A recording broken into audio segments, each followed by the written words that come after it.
Mahalo, David. Thank you. We'll begin this morning with our affirmation. Just kidding.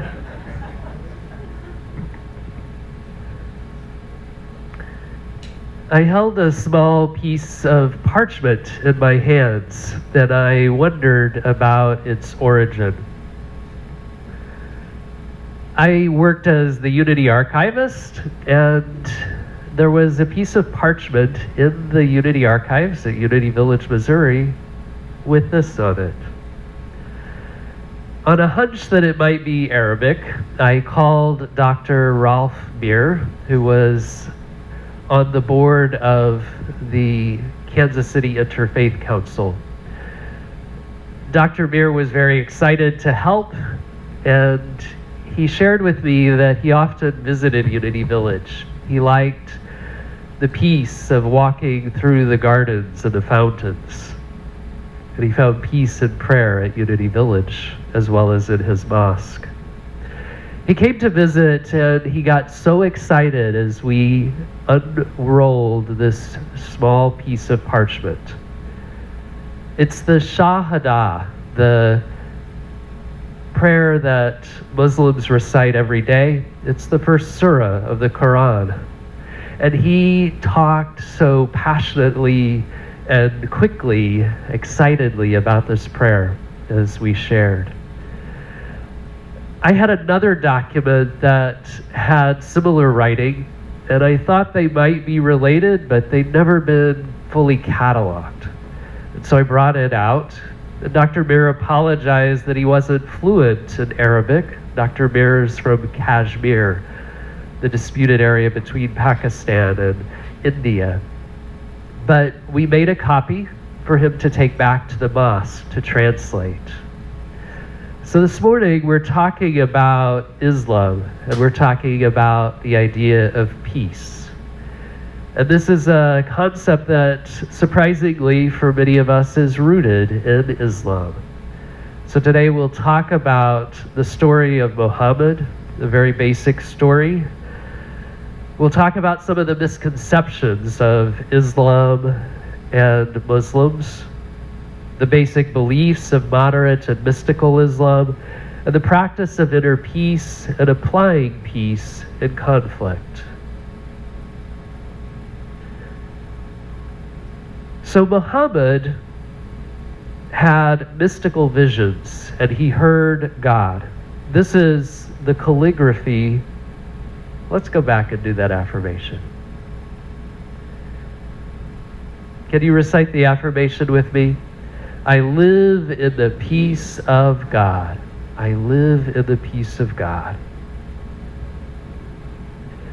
So again, Muhammad had mystical visions, and he heard God. This is the calligraphy of his name. At 40, he went on a mountain retreat. In a cave, he heard his first revelation, an otherworldly visitation telling him to recite God's message. And the revelations would continue for the rest of his life. When he shared his message publicly, people were very skeptical, even angry. Muhammad had become a merchant as a young man and worked on trade caravans in and out of Arabia. Even as a young man, he showed leadership by guiding other men on long expeditions. And at the age of 25, an older woman named Khadija asked him to marry her. And she became his first follower. She became the one who encouraged him. And his first converts were mostly the disadvantaged, women and the enslaved. It's important to remember that at this time, Arabia had no central government. Each tribe made its own rules and fought for material wealth. Muhammad lived in a violent time and a violent society. Elites challenged and ridiculed and attacked this small group of Muslims. And because of that growing tension, the Muslims fled to Medina. And I invite you to look into this. It's a complicated and difficult past. There, Muhammad took the role of political and military leader as well as spiritual leader. And Muhammad and his fellow Muslims defended themselves against violent raids. But 8 years later, everything had changed. In a dramatic turn of events, the Muslim marched to Mecca. Muhammad rode a camel into the Kaaba shrine while reciting God's message of harmony. Over time, the Arabians left behind their tribal loyalties and joined Islam. And like others, Muhammad was convinced that all religious people have a responsibility to create a good and just society. We can say that Islam transformed Arabia into a different society through its ritual of prayer. And many would say that Muhammad and Islam continue to shape the world. Islam still offers peace. As human beings, we all need physical well-being, connection, joy, independence, and meaning in our lives. And when those needs are not met, we may experience feelings that leave us exhausted and depressed. Human beings use so many words for feelings that are negative, right? There are more feelings that are negative than there are positive words. Overwhelmed, confused, vulnerable, angry, tired. And radical tactics are often used in response to dramatic changes and the strain of modern life. You know, there are psychologists, social workers, and clergy that share that people convicted of violent crimes have often suffered violence as children. Destructive actions can be misplaced cries for help, a psychological blocking of that deep longing for a common desire for love, for harmony. The desire for peace is truly universal. So I once knew a woman who criticized Islam whenever it was mentioned. She seemed to have bought every single negative stereotype there was. And my uncomfortableness with our conversations was one reason that I participated in a Muslim book discussion group several years ago. With each book, we looked at a different country, a different understanding of Islam, and we confronted our own misunderstandings. In Fatima Manursi's book about her childhood in Morocco, she recalled what the adults in her sphere told her about the Christians during World War II. So this is a misperception. Those Christians lived in the north like all the others in what we call Blad Telj, or the snowland. Allah did not favor the Christians. Their climate was harsh and cold, and that made them moody, and when the sun did not show for months, nasty. To warm themselves up, they had to drink wine and strong beverages, and they got aggressive and started looking for trouble. So you can hear some truths in there, but there's all these misperceptions. And so my point is this: what misperceptions do we hold about Muslims today? We see the veils and the scarves. We may relive the fear of the terrorizing events of September 11th, 2001. Tragedies are sometimes instigated by extremists, people who claim to be following Islam. And those actions are part of our world. But the vast majority of Muslims find those actions repugnant and denials of true peace, true Islam. So today, I want to look to the heart of Islam, to moderate and mystical Islam for wisdom. So what is Islam? Well, you've probably heard about various schools and sects within Islam. The Sunni are traditional and the largest majority of Muslims. The Shia choose additional ritual practices, and the Sufi are mystical. The whirling dervishes who dance are Sufi mystics. Islam is the second largest religion in the world, and in the coming decades, Islam may surpass Christianity in adherence. Each of the 5 pillars in Islam, the declaration of faith, prayer, charity, fasting, and pilgrimage, are all meant to connect one with Allah, living in God's peace. They're all spiritual practices. So what is the purpose of Islam? Well, it can be described as those practices, a series of methods and actions rather than one particular doctrine. It's about a relationship between an individual and Allah. Allah is simply the Arabic word for God. And there's this simplicity to Islam. So what is the role of Islam? Well, prayer is, or rather, what is the role of peace in Islam? Prayer is actually essential to the Muslim faith, and in it, many find peace. We all know that Muslims pray 5 times a day. How many times do you pray a day? So I just invite you to rest in this prayer for a moment. This is the Shahada. I testify that there is no God but God, and I testify that Muhammad is the messenger of God. In the name of Allah, the compassionate, the merciful, praise be to Allah, Lord of the universe, the compassionate, the merciful, master of the day of judgment. You alone we worship, and you alone we pray for help. Guide us to the straight path, the path of those whom you have favored, not of those who have incurred your wrath, nor those who have gone astray. So the prayer is the prayer on the parchment at Unity Village. And it's said to address life's challenges. Back up. So what is this second document, this tiny silk booklet? And why was it, along with that parchment, in the Unity archives? When Dr. Mir returned, we actually both had more to share. He brought a translation of this booklet, and he explained that, yes, it was in Arabic. It was a calendar of the holy month of Ramadan. It included prayers, and it was purchased at the Mosque El Azra in Cairo in the early 1900s. It contained also wisdom sayings and even an ad that probably paid for printing the booklet. And I had learned more too.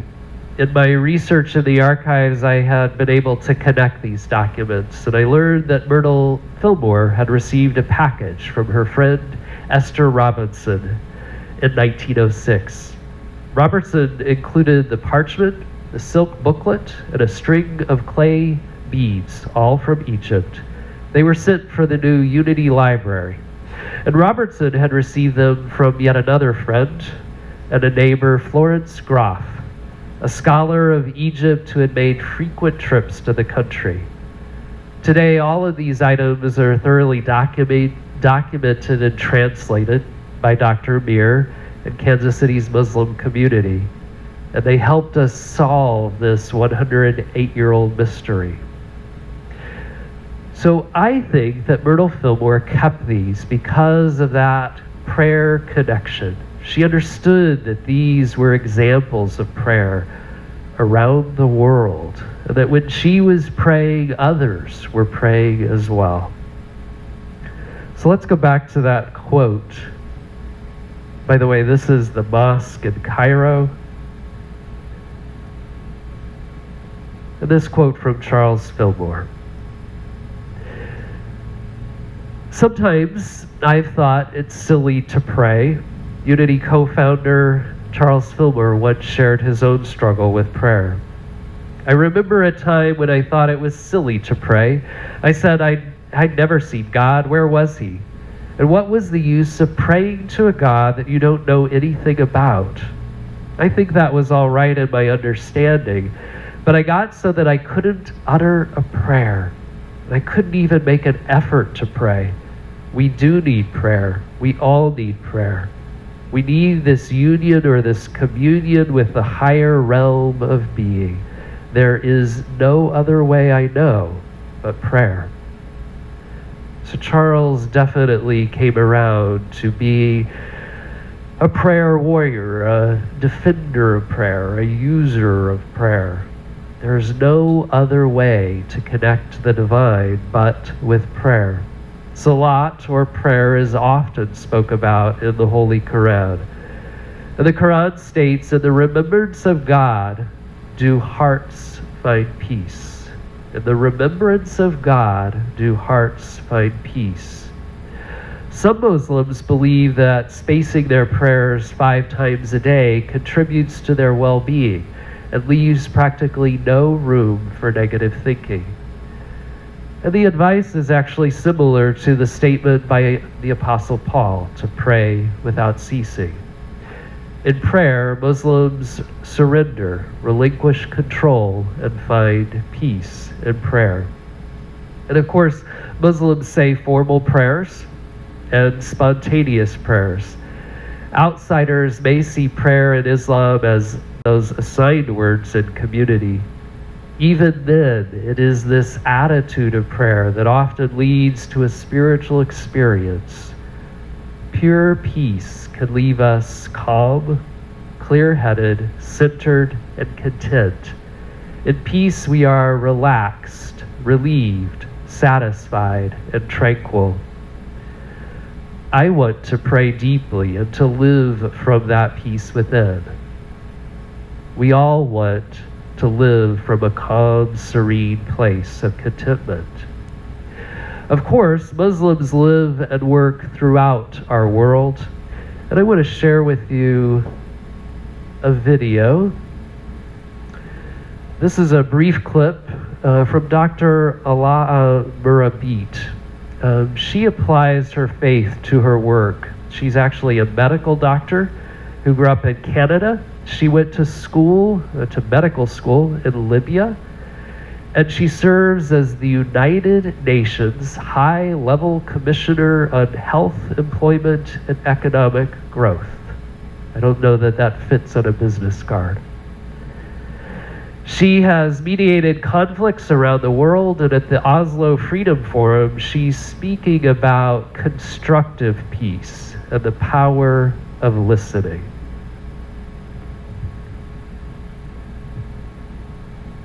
Now I know a lot of you probably think I'm all unicorns and rainbows. A general once told me I was asking him to hug the guy with the grenade in his hand, and I'm not. That would be silly. The only thing sillier is trying to bomb the grenade out of his hand. It makes a much bigger mess. The only way to get that bomb, that grenade, that gun put down permanently and safely is for us to fill that head and those hands with something else. A pencil, a paycheck, a diploma, a dream. It's the very essence of this forum. And it's something that we all have a hand in. When we go into conflicts, we can say, we need to listen. We need to listen to local communities. We need to listen to women. And we cannot listen if we are too busy bombing them. Thank you.